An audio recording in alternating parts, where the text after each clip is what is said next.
तो dear students, modern India के इस क्लास में आज हम लोग का टॉपिक है मॉडरेट पीरियड ऑफ कांग्रेस, यानी कांग्रेस का उदारवादी युग।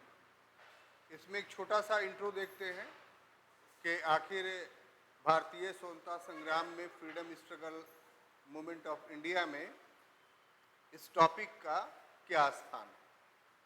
तो इसके इंट्रो में को कुछ इस ढंग से कहा जा सकता है कि कांग्रेस जिसकी स्थापना 1885 में हुआ, ये अपने संपूर्ण काल में यानी 1885 से लेकर के 1947 तक ये विचारधारा जो इसका था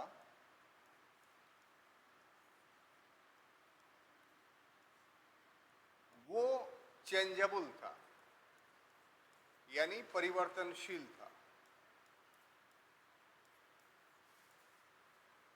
और इस आधार पे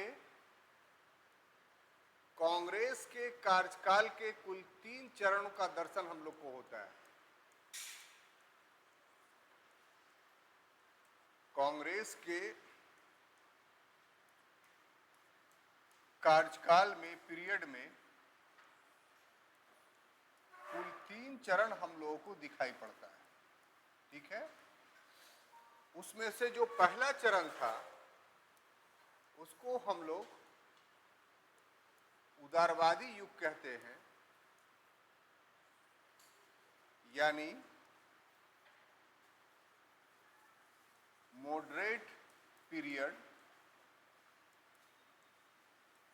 जिसका समय अगर देखा जाए तो 1885 से लेकर के 1905 सी तक था। उसके बाद दूसरा जो इसका पीरियड है उसको हम लोग उग्रवादी युग या एक्सट्रीमिस्ट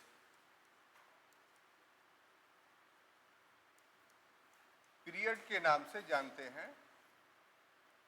और इसका जो पीरियड माना जाता है वो 1905 से लेकर के 1990 सी तक। और तीसरा जो पीरियड है उसको गांधीवादी युग यानी गांधीयन पीरियड कहा जाता है।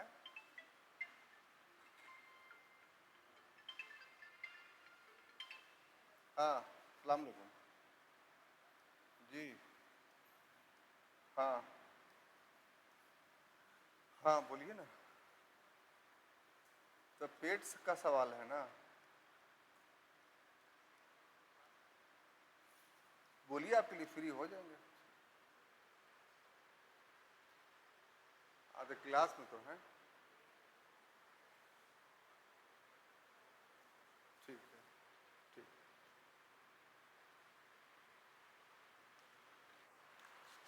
तो हम आपको समझा रहे थे, ये बात पहले भी हो चुकी है, लेकिन चूंकि टॉपिक यही है इसलिए पूर्णता के लिए कंप्लीट करने के लिए टॉपिक को ये बताना आपके लिए ज़रूरी था। और इस टॉपिक का जो मॉडरेट पीरियड है उसका इंट्रोडक्शन आपको यही देना पड़ेगा कि कांग्रेस जो 28 दिसंबर 1885 ईस्वी को स्थापित हुआ, एस्टैब्लिश्ड हुआ, तो उसके बाद से लेके 1947 तक भारत के स्वतंत्रता संग्राम में, फ्रीडम स्ट्रगल ऑफ इंडिया में उसकी पॉलिसी एक तरह की नहीं रही। हमेशा उसके पॉलिसी में परिवर्तन होता रहा और ये परिवर्तन कुल 3 प्रकार का हम लोग को देखने को मिलता है। इसीलिए कांग्रेस के टर्म्स को, पीरियड्स को, कार्यकाल को फ्रीडम स्ट्रगल मूवमेंट के समय में 3 चरणों में, 3 स्टेजेस में बांटकर हम लोग देखते हैं। उसमें पहला स्टेज क्या है, तो मॉडरेट पीरियड यानी उदारवादी युग।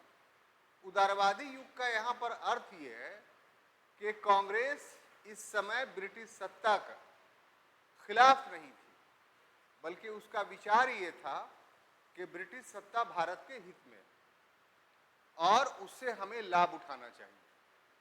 तो कांग्रेस या किसी की भी नीति किसी के पक्ष में अगर समर्थन की रहती है तो इस थॉट को, इस विचारधारा को हम लोग मॉडरेट थॉट बोलते हैं, उदारवादी विचारधारा बोलते हैं। तो कांग्रेस का 20 वर्षों का जो पीरियड है वो मॉडरेट पीरियड है, क्योंकि इस पीरियड में उसने ब्रिटिश सत्ता का मुखालफत नहीं किया था, विरोध नहीं किया था। लेकिन 1905 तक आते आते घटनाएं पहले से शुरू हुई थी, ऐसी बात नहीं है, लेकिन 1905 में आके ये क्लियर हो गया कि कांग्रेस में कुछ लोग ऐसे हैं कि जो लोग कांग्रेस के मॉडरेट पॉलिसी के खिलाफ हैं। अभी तक जो 20 वर्षों के अंदर कांग्रेस ने जो नीतियां अपनाई, जो पॉलिसीज अपनाई, उसके समर्थक नहीं। इसमें 4 लोग थे। पहला बाल गंगाधर तिलक, दूसरा लाला लाजपत राय, तीसरा विपिन चंद्र पाल और चौथा अरविंदो घोष। इन चारों ने इस 20 वर्षों के कांग्रेस के पीरियड को राजनीतिक भिक्षावृत्ति, पॉलिटिकल मेडिकेंसी की संज्ञा दी कि इन 20 वर्षों में कांग्रेस के नेताओं ने सिर्फ भीख मांगा है अंग्रेजों से, और अब कांग्रेस का उद्देश्य देश से अंग्रेजों को भगाने का होना चाहिए, स्वराज्य का होना चाहिए। तो कांग्रेस के विचारधारा में ये जो परिवर्तन हुआ, तो मूल कांग्रेस जो थी उस पर हालांकि पहले के लोगों का ही कब्जा रहा, लेकिन जो ये 4 लोग थे इनके विचारधारा से प्रभावित होकर के राष्ट्रीय आंदोलन उग्रवाद की ओर बढ़ने लगा, और इसी से एक नई विचारधारा का उदय हुआ जिसको हम लोग रेवोल्यूशनरी आइडिया या क्रांतिकारी विचारधारा के नाम से जानते हैं। और इस पूरे टॉपिक को, revolutionary history in freedom struggle of India को पूरी तरीके से आपको पढ़ा चुके हैं। तो ये जो क्रम चलता है मॉडरेट का वो 1919 तक, लेकिन फिर एक परिवर्तन होता है कि महात्मा गांधी 1950 में साउथ अफ्रीका से एक बहुत बड़ी सफलता प्राप्त करके, बिना हथियार के, बिना बहुत लोगों के साथ दिए हुए, विपरीत परिस्थितियों में रहते हुए, अकेले दम पे साउथ अफ्रीका में सिर्फ अपनी नीतियों के कारण उस समय का जो विश्व शक्ति थी यानी ग्रेट ब्रिटेन, जिसका भारत पर भी कब्जा था, उसको अपने नीतियों यानी सत्य, अहिंसा और सत्याग्रह के आधार पर दक्षिण अफ्रीका में पछाड़ कर आए थे।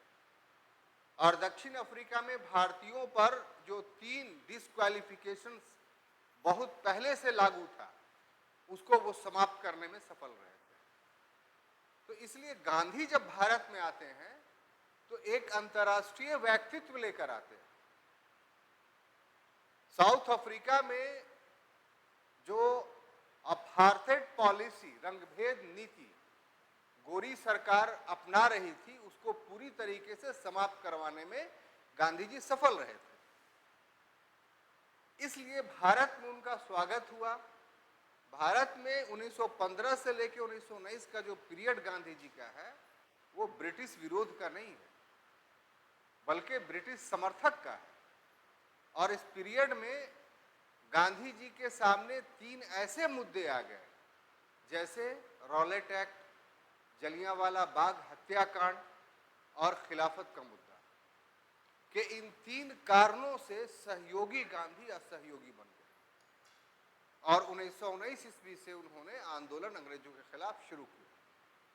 उनका सबसे पहला आंदोलन 1920 से 22 तक चला, जो नॉन कोऑपरेशन मूवमेंट, असहयोग आंदोलन के नाम से जाना जाता है। उनका दूसरा मूवमेंट 1929 में शुरू हुआ और 33-34 तक चला, जो सविनय अवज्ञा आंदोलन, सिविल डिसओबीडियंस मूवमेंट के नाम से जाना जाता है। और उनका तीसरा मूवमेंट 1942 से 45 तक चला, जो भारत छोड़ो आंदोलन, क्विट इंडिया मूवमेंट के नाम से जाना जाता है। ये तो इस पीरियड के गांधी द्वारा संचालित 3 बड़े आंदोलन थे। इसके अलावा भी गांधी के और भी ऐसे काम थे जो भारतीय स्वतंत्रता आंदोलन में बहुत पाइवटल रोल अदा किया, जैसे हिंदुओं के बीच में अगड़े और पिछड़े जातियों का जो झगड़ा था, उसके लिए महात्मा गांधी ने हरिजन यात्रा शुरू किया और 7,000 किलोमीटर की यात्रा करके हरिजनों को मंदिर में प्रवेश करने की अनुमति दिलवाई। इसके अलावा श्रमिकों और किसानों की जो समस्याएं थी वो ऐसी समस्याएं थी कि अगर वो आंदोलन करते तो भारत में वर्ग संघर्ष, क्लास स्ट्रगल शुरू हो जाता। लेकिन गांधी ने अपने सूझबूझ से किसान आंदोलन और श्रमिक आंदोलन को इस प्रकार से भारत में चलाया कि वर्ग संघर्ष वो उत्पन्न नहीं करे बल्कि ब्रिटेन के खिलाफ संघर्ष उत्पन्न करे। गांधी की सबसे बड़ी भूमिका यह भी रही कि सिर्फ वो आंदोलन करने वाले एक नेता के रूप में अपने आप को प्रस्तुत नहीं किए, बल्कि आंदोलन के लिए रचनात्मक कार्य को भी संपन्न किया, कंस्ट्रक्टिव वर्क भी किए। गांधी इस बात को जानते थे कि आदमी बहुत लंबे समयों तक आंदोलन नहीं कर सकता, क्योंकि हर के पास परिवार होता है, फैमिली होती है, और आदमी फैमिली से हट नहीं सकता है। उसकी जीविका का इंतजाम करना उसका अकाउंटेबिलिटी है, उसका उत्तरदायित्व। इसलिए रचनात्मक कार्य के अंतर्गत गांधी जी ने बहुत बड़ा एक दर्शन दिया कि सूत काता जाए। सूत काटने के दो फायदे थे, एक आंदोलनकारियों को रोजगार मिलता और दूसरा ब्रिटिश वस्त्र उद्योग इससे धाराशायी होता। फिर वैचारिक आयाम गांधी ने तैयार किया, अर्थव्यवस्था पे अपने विचार दिए, समाज पे अपने विचार दिए, धर्म पे अपने विचार दिए, जाति व्यवस्था पे उनका विचार था, संविधान के निर्माण पर उनका विचार था। तो इस तरीके से गांधी एक व्यक्ति ना होकर के एक विचारधारा बन गया, एक संस्था बन गई। और सबसे बड़ी बात यह है कि गांधी ने अपने विचारधारा को, अपने कार्यक्रम को लागू करने के लिए जो नीति अपनाई, जो पॉलिसीज अपनाई, उसमें वायलेंस, हिंसा का कोई स्थान नहीं था। उनकी नीति थी अहिंसा और सत्याग्रह, यानी जो एक्टिव हम होंगे वो विदाउट वायलेंस के होंगे, जो आंदोलन करेंगे विदाउट वायलेंस करेंगे, और अपनी मांगों को सत्याग्रह के हिसाब से सामने रखेंगे। और सत्याग्रह इनका थ्योरीज नहीं था, टॉल्स्टॉय की थ्योरी थी, जो वैश्विक स्तर पे गांधी ने जिसको आजमाया प्रैक्टिकली, और ये साबित कर दिया कि अगर मांग सत्य हो और आग्रह करने का तरीका अहिंसात्मक हो तो दुनिया की कोई भी ऐसी शक्ति नहीं है जो इसकी पूर्ति नहीं कर सकता। आपको एक छोटा सा मिसाल देते हैं कि आप लोग दो सहेली हैं और दोनों के बीच झगड़ा हो जाए, तो उसके दो तरीके हो सकते हैं। एक तरीका तो यह है कि फैटम फैटी कर लिया जाए, ठीक है, और दूसरा तरीका यह है कि दोनों एक दूसरे से बात करना बंद कर दें। तो दोनों का रिजल्ट क्या देखिएगा कि अगर फैटाफैटी कर लेते हैं तो फिर दोनों के मिलन की संभावना समाप्त हो जाती है और संघर्ष ही संघर्ष आगे होकर के चलेगा, अशांति ही अशांति जन्म लेगी दोनों के बीच में। लेकिन अगर खामोशी अख्तियार कर लिया जाए तो फिर दोनों, एक समय आएगा कि दोनों के बीच जो शत्रुता थी, जो दुश्मनी थी, जो एनिमी थी, वो खत्म हो जाएगी और दोनों पुनः फिर प्रगाढ़ मित्र बन जाएंगे। तो हिंसा और अहिंसा में ये बहुत बड़ा फर्क है, जो गांधीयन के सारे फिलॉसफी और एक्टिविटी दोनों पर लागू होती है।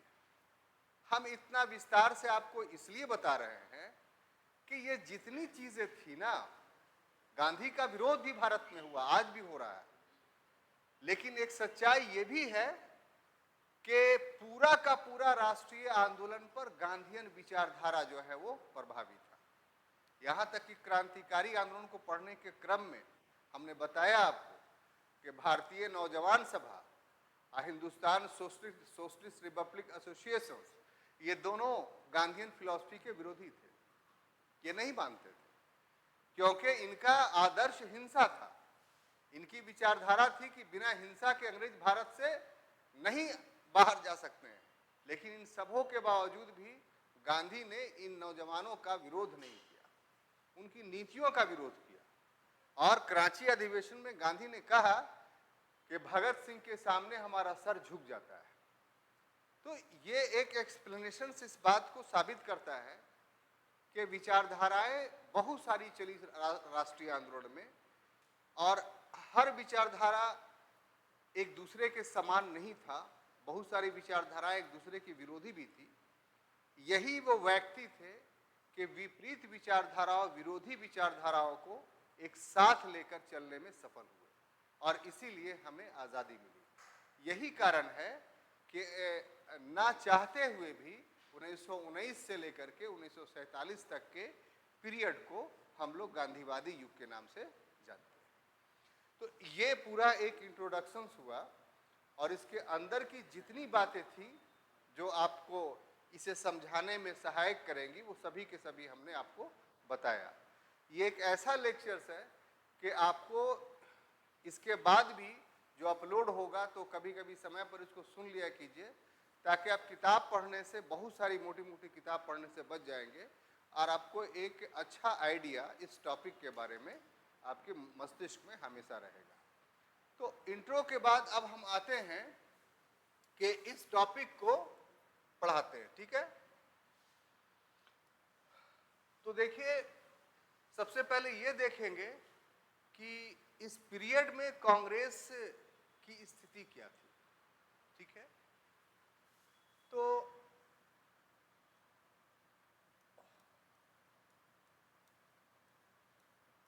जो कांग्रेस की स्थिति थी इस पीरियड में, वो ये था कि ये मध्यम वर्गीय पार्टी थी।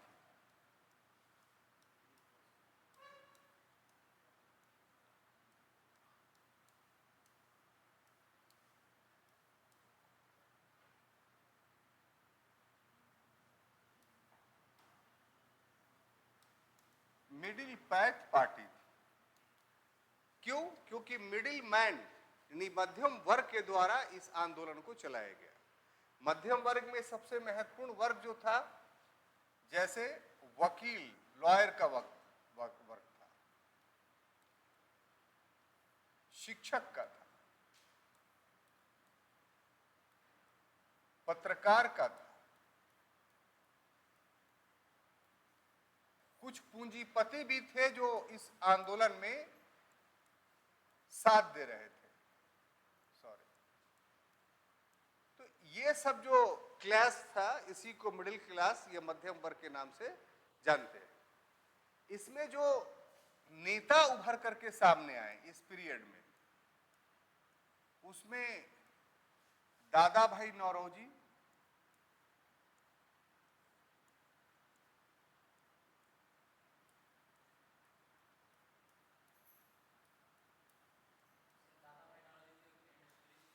हाँ, फिरोज शाह मेहता,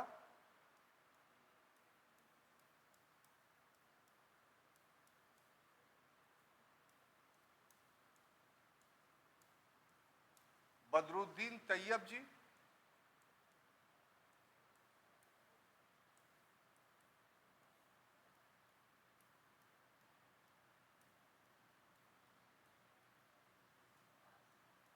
सुरेंद्र नाथ बनर्जी, और भी बहुत सारे नाम हैं। बोर्ड भरना उद्देश्य नहीं है, उद्देश्य ये है कि कुछ नाम बता कर करके आपको ये समझाया जाए कि ये सब जो नेतृत्व था वो लिबरल था। इन सभी का विचारधारा क्या था, थॉट क्या था, कि ब्रिटिश सत्ता से शत्रुता नहीं की जा सकती, ब्रिटिश सत्ता से मित्रता करके ही हम कुछ प्राप्त कर सकते हैं। हाँ, ब्रिटिश सत्ता के द्वारा शोषण हो रहा है, लेकिन इनका मानना था कि यदि उस शोषण से जो भारतीयों को कष्ट हो रहा है, अगर ब्रिटिश सत्ता को बताया जाए तो दूर हो सकता है। अब उनका जो ये विचार था, ये वास्तव में विचार था कि मजबूरी थी, ये एक प्रश्न उठता है। जो इन मध्यम वर्गीय नेताओं का जो ये विचार बताया कि ये कांग्रेस ब्रिटिश सत्ता को भारत के हित में मानते थे और इस कारण से उनका ब्रिटेन से मित्रता थी, माने ब्रिटिश सत्ता से मित्रता थी, तो उनका ये जो सोच था या ब्रिटेन के प्रति यह जो विचार था, क्या ये हृदय से निकला हुआ उनका विचार था या मजबूरी में उत्पन्न विचार था? तो हिस्ट्री में कोई भी बात प्रमाण के साथ कही जाती है, यूं ही आप बात नहीं कर सकते, ठीक है? अगर यूं ही बात कीजिएगा तो फिर बाजार में जो लोग बोल रहे हैं उनमें और आप में कोई डिफरेंस नहीं रहेगा, है ना? और बाजार में बोली गई बात पे नंबर नहीं मिलता है। इतिहास में आपको प्रमाण के आधार पर प्रमाणित करना पड़ता है कि जो हम बात बोल रहे हैं उसमें क्या सच्चाई है। तो आइए, ये बात हम क्यों करें कि कल जो आपका क्लास लिए हैं उससे यह बात जो अभी भी मैंने कही आपसे वो लिंक हो रहा है। कल हमने आपको कांग्रेस की स्थापना के सिद्धांत पढ़ाया था। उस सारे सिद्धांतों में जो निचोड़ उभर करके कल सामने आया था वो ये कि कांग्रेस की स्थापना के लिए भारत के लोग भी प्रयास कर रहे थे और ब्रिटेन का जो भारतीय प्रशासन था वो भी प्रयास कर रहा था। एक तरफ सुरेंद्रनाथ बनर्जी के द्वारा कलकत्ता में ऑल इंडिया एसोसिएशंस बनाने के प्रयास थे और दूसरी ओर एओह्यूम के द्वारा बंबई या पुणे में ऑल इंडिया एसोसिएशंस बनाने का प्रयास चल रहा था। और 83 में ऑल इंडिया एसोसिएशंस बनाने में सुरेंद्रनाथ बनर्जी कलकत्ता में सफल रहे और 1885 में 1885 में एओह्यूम बंबई में ऑल इंडिया एसोसिएशंस बनाने में सफल रहे, जिसका नाम परिवर्तित करके ऑल इंडिया कांग्रेस कर दिया गया। और फिर ये दोनों ऑल इंडिया एसोसिएशंस कलकत्ता के 1806 के अधिवेशन में एक हो गए। यानी अंग्रेजों का प्रयास और भारतीयों के प्रयास के द्वारा जो दो अलग अलग अखिल भारतीय संघ ऑल इंडिया एसोसिएशंस बना था वो कांग्रेस के 1886 के कलकत्ता अधिवेशन में एक हो गए। यानी अब कांग्रेस में भारत के लोग भी शामिल थे और जो अंग्रेज थे जैसे जॉर्ज यूलो, बेडनबर्न, एओह्यूम, ये भी सब शामिल थे। और ताज्जुब की बात यह है कि 85, 86, 87 ये तीन अधिवेशनों का इंतजाम ब्रिटिश सत्ता करती थी। जो बंबई, कलकत्ता और मद्रास में हुए तो वहां का जो गवर्नर होता था वो सारा इंतजाम करता था। जितने डेलीगेट्स आएंगे उनके रहने के लिए, उनके खाने के लिए, जहां सभा होगी उस स्थल का निर्माण, ये सब कौन कर रहा था? अंग्रेज कर रहे थे। भाग कौन ले रहे थे? इंडियन ले रहे थे। ठीक है, इतना हम साबित कर दिया। अब आइए इसको थोड़ा सा आगे बढ़ाते हैं कि दोनों ने प्रयास किया था, दोनों का उद्देश्य क्या था? तो एक शब्द कल हमने बताया था, सेफ्टी वॉल्व, सुरक्षा कपाट, कि अंग्रेजों ने कांग्रेस का स्थापना एक सेफ्टी वॉल्व के रूप में किया। क्यों? क्योंकि एओह्यूम या अन्य सोर्स से सरकार को यह एहसास हो गई थी कि हमारे नीतियों के कारण भारत के जो लोगों में एक असंतोष पाया जा रहा है और 1857 से भी ज्यादा विद्रोह, बड़ा विद्रोह हो सकता है। तो भारतीयों के असंतोष को, अनरेस्ट ऑफ इंडियंस को जानना चाहता था ब्रिटिश सत्ता। कैसे जानता? तो ऐसे के वर्ष में एक बार भारत के लोग इकट्ठे हों और भारतीय समस्याओं पर विचार करें। जब वो विचार करेंगे तो हम उसको एज ए डिमांड के रूप में एक्सेप्ट करेंगे कि वो ये इनका डिमांड है। तो अगर फुलफिल कर देंगे तो फिर ये लोग विद्रोह नहीं करेंगे।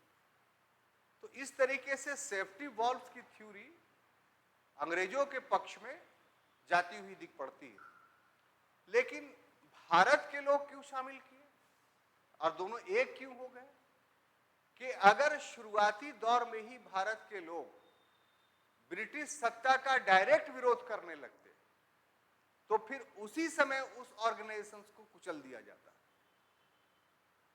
इसलिए वो अंग्रेजों का प्रयोग अपने देश में राष्ट्रवाद के विकास के लिए करना चाहते थे, क्योंकि बिना राष्ट्रीय आंदोलन राष्ट्रवाद के विकास के संभव नहीं था और भारतीय राष्ट्रवाद अभी शैशव अवस्था में था। यहाँ की आम जनता को राष्ट्रवाद की कोई जानकारी ही नहीं थी सिवा मध्यम वर्ग को छोड़ करके। तो मध्यम वर्ग के लिए जरूरी था कि राष्ट्रीय आंदोलन चलाने से पहले यह जरूरी है कि नेशनलिस्ट थॉट यानी राष्ट्रवादी विचारधारा जनता के पास पहुंच जाए, और उसके लिए एक ऑल इंडिया ऑर्गेनाइजेशन जरूरी था।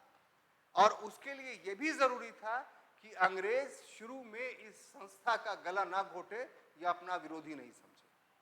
तो जिस तरीके से कांग्रेस का इस्तेमाल अंग्रेज एक सेफ्टी वॉल्व के रूप में करना चाह रही थी, उसी प्रकार से इंडियन लीडर्स, भारतीय नेता कांग्रेस का प्रयोग एक लाइटिंग कंडक्टर के रूप में, तड़ित चालक के रूप में करना चाह रहे थे। लाइटिंग कंडक्टर समझ रहे हैं? आप नहीं समझ रहे? जैसे बिजली गिरती है आसमान से तो घर में लोग एक तांबे का त्रिशूल जैसी आकृति ऊपर में लगा देते हैं छत पे, और उसमें तांबे का वायर ला करके नीचे जमीन पे छोड़ देते हैं। तो गुड कंडक्टर सबसे बढ़िया है तांबे का तार, ठीक है। तो जैसे ही बिजली होता है तो उसके जरिया वो जमीन के अंदर चली जाती है और बिल्डिंग बच जाता है। अगर ये लाइटिंग कंडक्टर नहीं लगा हो बिल्डिंग में तो बिल्डिंग क्या हो जाएगा? टुकड़े टुकड़े हो जाएगा। तो उसी तरीके से कांग्रेस का इस्तेमाल अंग्रेज अगर सेफ्टी वॉल्व के लिए कर रहे थे तो भारतीय उसको लाइटिंग कंडक्टर की तरह कर रहे थे कि अंग्रेज की बिजली हम पर ना गिरे। अंग्रेज समझे कि ये हमारे ही काम कर रहे हैं, दूसरे का काम नहीं कर रहे हैं। लेकिन ये 3 ही साल चला, 85, 86, 87। फिर कांग्रेस का जो हाथी वाला दांत था अंदर वाला, वो बाहर चला आया। हाँ, बिजली गिरा ही दिया। ठीक। तो अब बात समझ में आई? कुछ समझ में आई? तो ये थे नेता, और क्यों इस तरह की नीति अपनाई इन नेताओं ने, वो मैंने आपके सामने एक्सप्लेन किया। हम समझते हैं कि कोई दिक्कत नहीं हो। अब देखिए कि इस समय में इनकी मांगें क्या थी,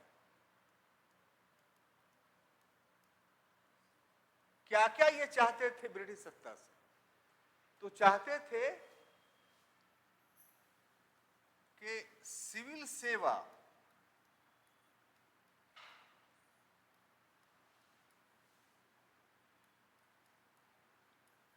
की आयु 19 वर्ष से बढ़ाकर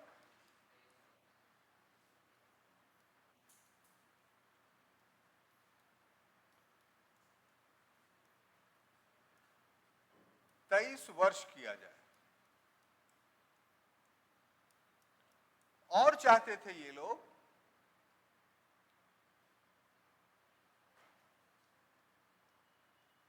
कि विधायिका यानी लेजिस्लेटिव का विस्तार हो,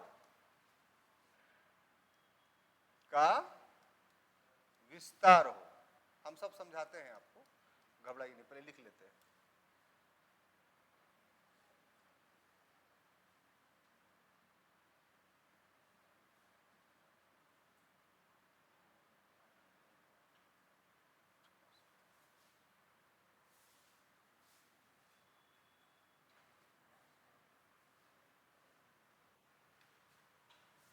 ठीक है।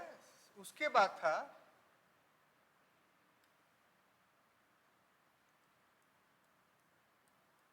कि गवर्नर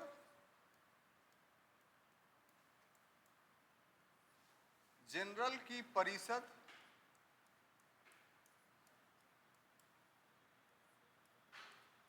में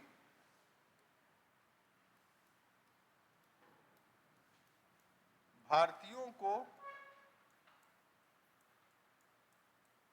प्रतिनिधित्व मिले।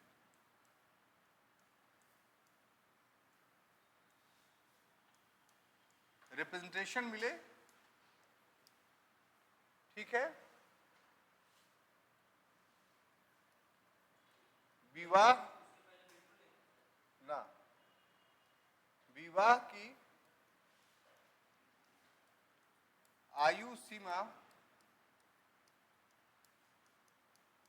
में वृद्धि हो।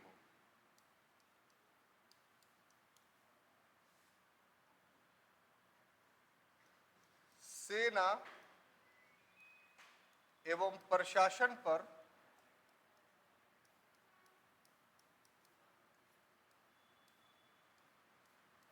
खर्च कम किया जाए।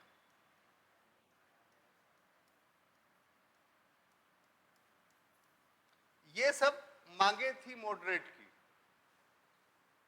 पहला हमने लिखा कि सिविल सेवा, ये सबसे महत्वपूर्ण मांग थी, जो 1853 के एक्ट के द्वारा पहली बार प्रतियोगिता परीक्षा के माध्यम से खुली प्रतियोगिता परीक्षा का आयोजन किया गया कि अब बहाली में कोई धर्म नस्ल नहीं देखी जाएगी।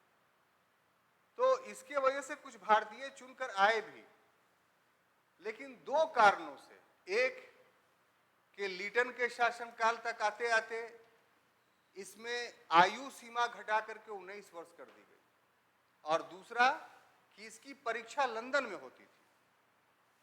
तो इन दो कारणों से भारतीयों के लिए पास करने का अवसर समझिए समाप्त हो गया। बैंड नहीं किया गया, आप आ सकते हैं, लेकिन जो देश की स्थिति थी उस स्थिति में 19 साल में भारतीयों को आईसीएस का परीक्षा देना संभव नहीं था। हाँ, 23 साल रहता तो ये लोग देते, और 23 साल जब था तो लोग पास भी किए, 2-4 लोग, हालांकि वो भी काफी टफ था। लेकिन 19 साल करने के कारण ये पूरी तरीके से समाप्त हो गया, और ये बहुत अच्छा अवसर था शासन में भागीदारी का। इसलिए मॉडरेट का डिमांड था कि आप साहब जो आयु पहले वाली थी उसको कीजिए, और भारत में ही कीजिए आप उसको परीक्षा, 23 साल का आयु कर दीजिए और भारत। तो ये ब्रिटिश सत्ता का विरोध नहीं था, एक डिमांड था। इसी तरह से देखिए कि विधायिका का विस्तार हो, तो विधायिका का नींव कब डाला गया? पॉलिटी के क्लास में हम अच्छे से आपको समझा चुके हैं कि विधायिका की नींव सबसे पहले 1853 के एक्ट में डाला गया कि गवर्नर जनरल की कार्यकारिणी में 6 अतिरिक्त सदस्य जोड़े गए, और ये 6 अतिरिक्त सदस्य कौन थे? तो ये सभी के सभी लेजिस्लेटिव मेंबर थे।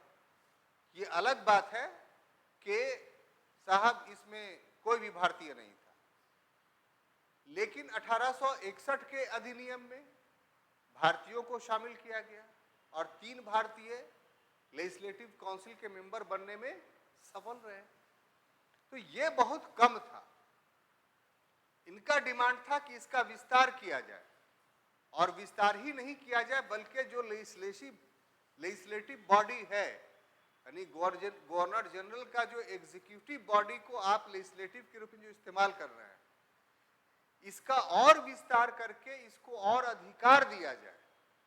जैसे प्रश्न पूछने का अधिकार नहीं था, पूरक प्रश्न पूछने का अधिकार नहीं था, सप्लीमेंट्री क्वेश्चंस, बजट पर कोई प्रश्न नहीं किया जा सकता था। तो ये सब सुविधाएं जो है विधायन के क्षेत्र में, लेजिस्लेशंस के क्षेत्र में मिलना चाहिए। और अब आगे चलकर देखिएगा कि अंग्रेजों ने इसको देना शुरू किया, क्योंकि डिमांड था मॉडरेट्स का। इसलिए इस पीरियड्स को पूरी तरीके से नाकामयाब पीरियड नहीं कह सकते हैं आप। जो जिस उद्देश्य के लिए आंदोलन चला उस उद्देश्य में बहुत हद तक सफलता मिली। उसी प्रकार से कि जो गवर्नर जनरल का एग्जीक्यूटिव बॉडी है, जो देश में शासन करता है उसमें भारतीयों को शामिल किया जाए, ये डिमांड था मॉडरेट का। देखिए Satyendra Prasad Sinha, SPN Sinha governor general की कार्यकारिणी में बाल में जाके 1900 के बाद जो है उनको बहाल किया गया। फिर ये क्रम चलता रहा, गवर्नर काउंसिल में बहुत सारे लोग बहाल हुए as a member. Governor general के एग्जीक्यूटिव में बहाली का मतलब क्या था कि आप मंत्री बन गए, उस समय के कोई ना कोई डिपार्टमेंट मिल जाता था। इसी तरीके से उस समय विवाह एक बहुत बड़ी समस्या थी, माने विवाह समस्या नहीं थी, विवाह की आयु समस्या थी। बच्चा गोदी में है, दोनों का रिश्ता लग गया, पता भी नहीं उस बेचारे और बेचारी को कि शादी क्या होता है। जब बड़ी हुई या बड़ा हुआ तो पता चला कि शादी तो माँ के गोदी में हो गया था। तो ये तो उस कपल के साथ नाइंसाफी है, अन्याय है, और इससे अंग्रेजों को लॉस नहीं था, इससे भारतीयों को ही लॉस था। तो इसलिए डिमांड किया जीएस मालाबारी ने कि साहब आयु निश्चित किया जाए।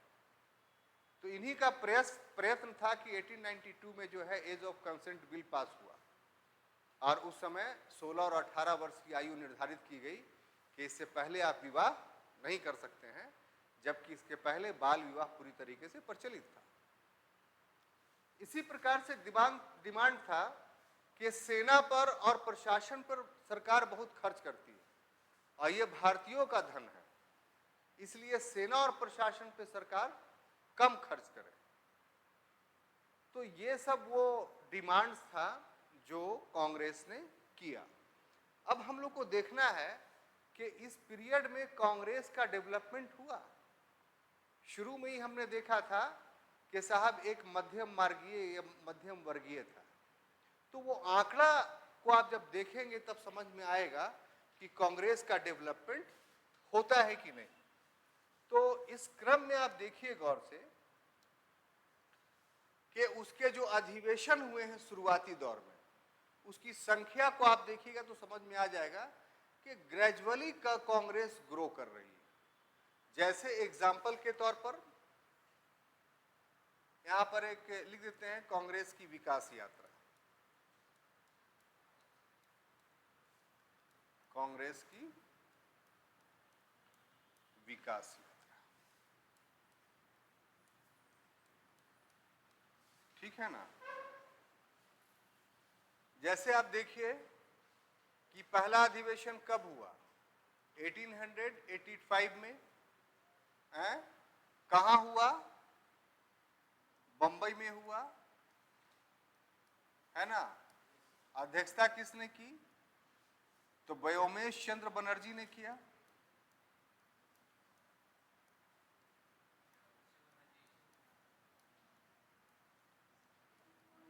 और इस प्रथम अधिवेशन में कुल कितने लोग शामिल हुए थे, तो मात्र 72 लोग। ठीक है, इसी को आपको देखना है कैसे डेवलप कर रहा है। उसके बाद दूसरा कब हुआ इसका अधिवेशन, तो 1886 में हुआ। कहां हुआ, तो कलकत्ता में हुआ। इसकी अध्यक्षता किसने की थी, तो दादा भाई नौरोजी ने की थी। किसने की थी, दादा भाई नौरोजी ने। इसमें सदस्यों की संख्या बढ़कर हो गई 434। 72 से छलांग मार के कितना हो गया। अच्छा, ये जो भी हैं ये आम जनता नहीं है, ये अपने इलाका के ऐसे लोग हैं जो एक अकेला सब पर भारी वाला कहावत सुने हैं ना। तो इनकी स्थिति वो थी, यानी इनकी बात कोई उठा नहीं सकता था। ये शामिल हो गए, इसका मतलब वो इलाका शामिल हो गया। इस संख्या को इस रूप में आप देखेंगे। तीसरा कब होता है साहब, 1887 में। कहां होता है, तो मद्रास में होता है ना। इसकी अध्यक्षता कौन थे, तो बदरुद्दीन तैयब जी।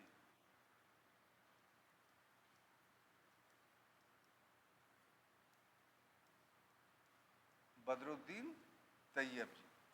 इसमें संख्या बढ़कर हो गई 607। अब आ जाइए चौथा, एक बचा हुआ है जगह तो दे देते हैं 1888 में। तो ये कहां होता है साहब? तो इलाहाबाद में।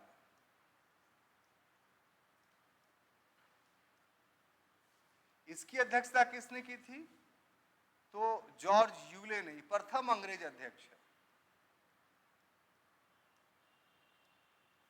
और इसमें 1248 हो गई।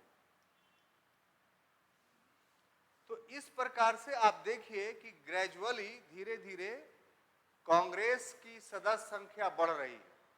और ये सदस्य संख्या सिर्फ गिनने वाली नहीं थी, बल्कि जिस क्षेत्र से आते थे उस क्षेत्र का होल एंड सोल रिप्रेजेंटेटिव थे ये। यानी उनके आने का मतलब, मान लिया कि आए तो 1 लाख या 2 लाख आदमी के प्रतिनिधि बनकर के आ रहे हैं। तो इस तरीके से आप समझ सकते हैं कि कांग्रेस अपने स्थापना के बाद ग्रेजुअली धीरे धीरे तरक्की कर रहा है। जल्दी कीजिए ताकि दूसरा स्लाइड लें हम।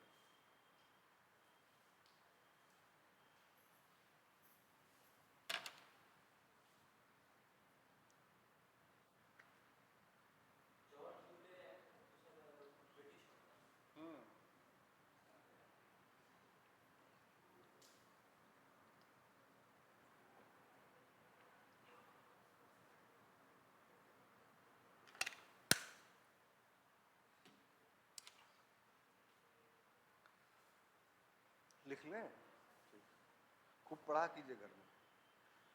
इसको भी देखिएगा ना तो बहुत बड़ा आदमी बन जाइएगा। हाँ, मैं किताब लीजिए, एक बात हम बोल दिए, दिखाइएगा जरा, कौन किताब लिया? अंबेडकर वाला? हाँ दिखाइएगा तो। कहाँ? ऐसा तो यकीन होता नहीं है। इतने धोखे खाया हूं मैं, इतना जख्म लगा है कि अब हर फूल बम लगता है देखने में। गुलाब से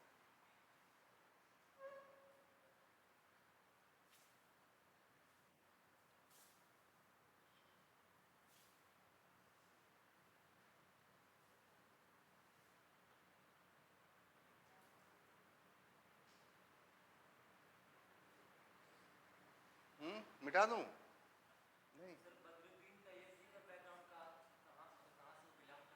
मद्रास से, वहां के जमींदार थे ये। नहीं दिख रहा है, हट जाए। हाँ, नहीं, यहाँ 3 का 87 तक, यहीं से फिर मामला गड़बड़ा गया।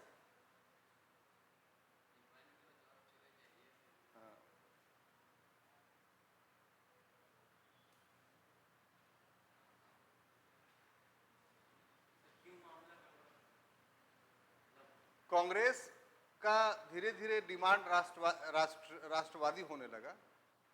तो उससे अंग्रेज समझ गए कि हमारा काम नहीं कर रहा है, अपना काम कर रहा है। इस वजह से हो गया। तो बोलोगी गजबे गजबे कर रही हो। हम इतना अच्छा वेट कर रहे हैं कि नहीं लिख ले, अपना काम निकल गया तो पहचानते नहीं। अब देखिए साहब, अगला टॉपिक जो बात सही बोल रहे हैं, आपके लिए हम इतना अच्छा विचार रख रहे हैं, तो वही ना वो काम निकले तो पहचानता। आपको बोले सर हो गया लिखिए, इतना बोलने में क्या दिक्कत है?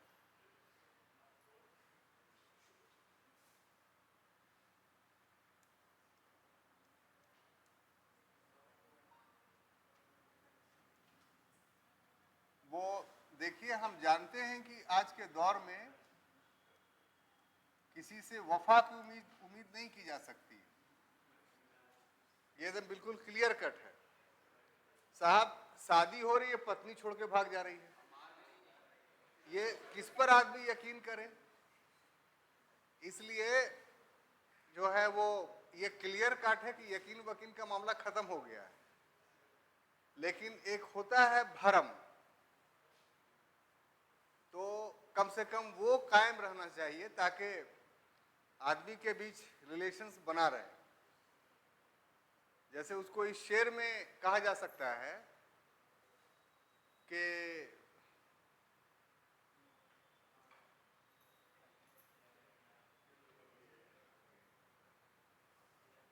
हाँ, मेरे आ गया, मेरे पिंदार मोहब्बत का भरम तो रख ले, मेरे पिंदारे मोहब्बत का भरम तो रख ले,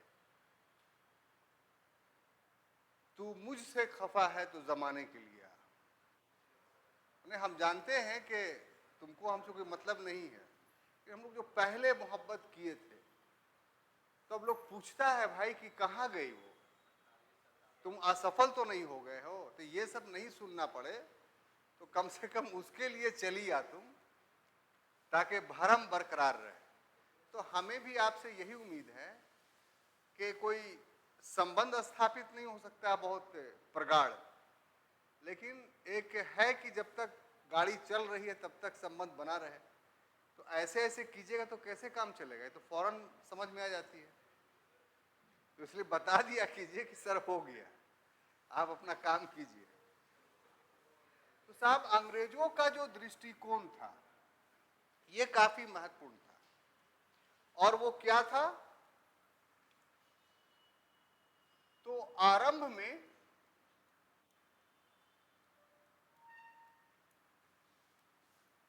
ब्रिटिश सत्ता, यानी भारत की जो ब्रिटिश सत्ता थी,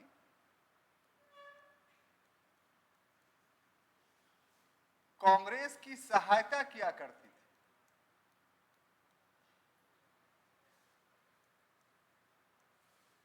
जैसे एग्जाम्पल के तौर पर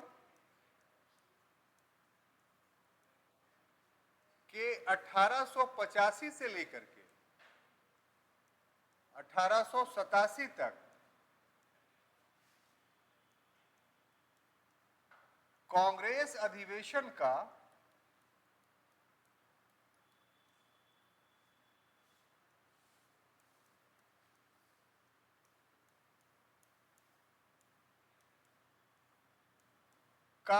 प्रबंध करती थी वो, ठीक है, कौन? ब्रिटिश सत्ता। लेकिन 1888 से ब्रिटिश सत्ता ने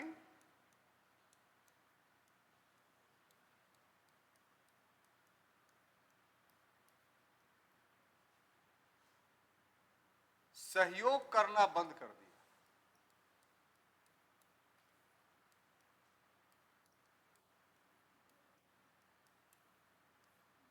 और 1890 में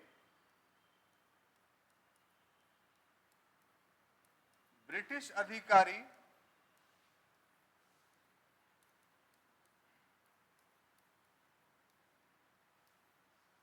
का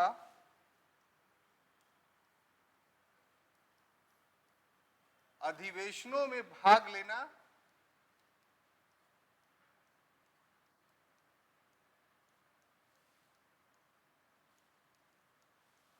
बंद हो गया, ठीक है। और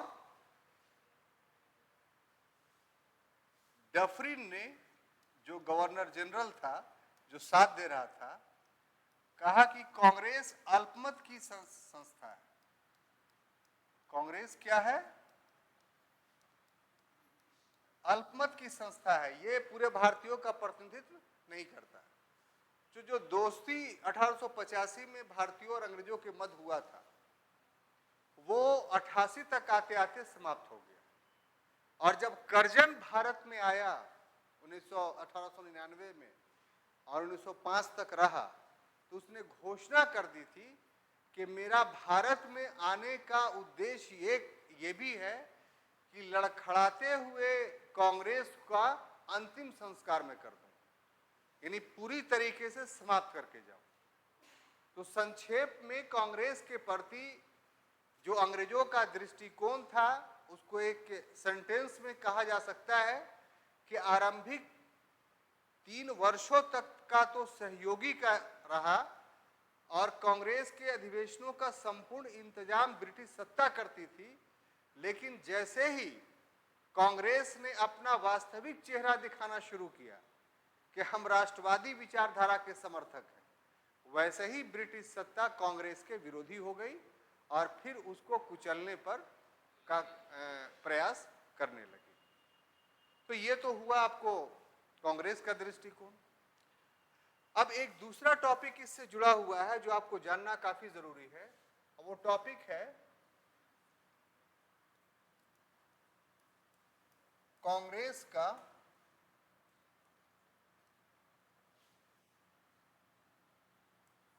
लंदन में प्रसार।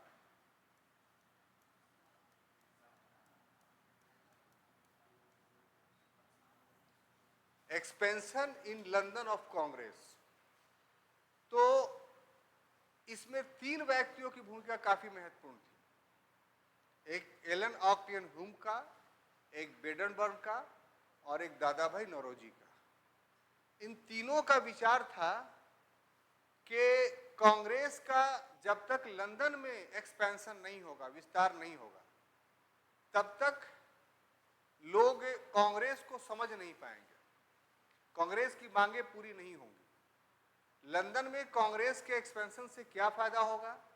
तो ब्रिटिश जनमत कांग्रेस के पक्ष में होगी, और असल सत्ता लंदन से चलती है, तो वहां मांगे मनवाने में हमें ज्यादा आसानी होगी। तो इस कारण से जो प्रयत्न किए गए वो ये कि 1887 ईस्वी में भारत सुधार समिति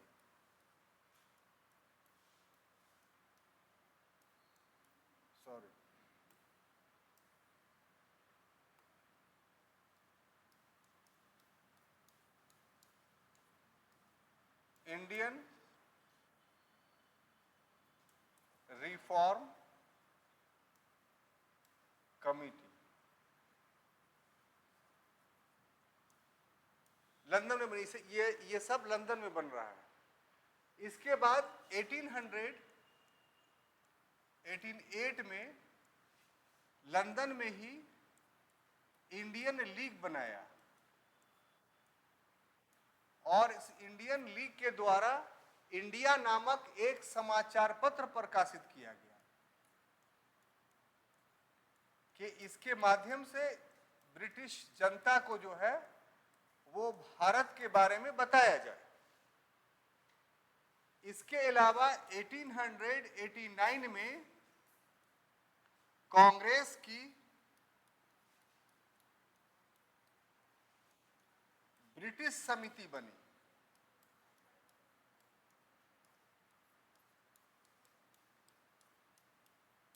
और ये सारे जो 3 काम हुए वो किनके द्वारा हुए? तो दादा भाई नौरोजी, ए.ओ. ह्यूम और बेडनबर्ग। सुरेंद्रनाथ बनर्जी और व्योमेश चंद्र बनर्जी, इन दोनों को बाज़ाब्ते तौर पे 1890 ईस्वी में प्रतिनिधि बना करके किसका? कांग्रेस का लंदन भेजा गया कि आप दोनों जाइए और जा करके कांग्रेस के विचारधारा का वहां प्रसार कीजिए। तो ये कुल 3-4 टॉपिक थे जो कांग्रेस के मॉडरेट पीरियड से जुड़े हुए थे, परीक्षा के दृष्टिकोण से काफी महत्वपूर्ण है। अब देखिए इसमें जो घटनाक्रम है, ये तो इन होल एक टॉपिक के रूप में हमने आपको मॉडरेट पीरियड को पढ़ाया, इसमें कुछ घटनाएं भी घटी। उसमें एक घटना जो है रेवोल्यूशनरी मूवमेंट वाला है, जो रैंड और आयरिस की हत्या होती है 1897 में, तो वो हम रेवोल्यूशनरी मूवमेंट में आपको पढ़ा चुके हैं, तो वो कंप्लीट हो गया। दूसरी घटना जो इस पीरियड में घटेगी काफी महत्वपूर्ण, एकदम लास्ट बॉर्डर लाइन पे, वो बहुत इंपॉर्टेंट है, वो है बंगाल विभाजन, डिवीजन ऑफ बंगाल। तो ये एक बड़ा टॉपिक है, तो आज संभव नहीं है कि इसको पढ़ाया जाए, तो कल के क्लास पूरा का पूरा बंगाल विभाजन पर रहेगा। तब तक के लिए हमें अनुमति दीजिए। धन्यवाद।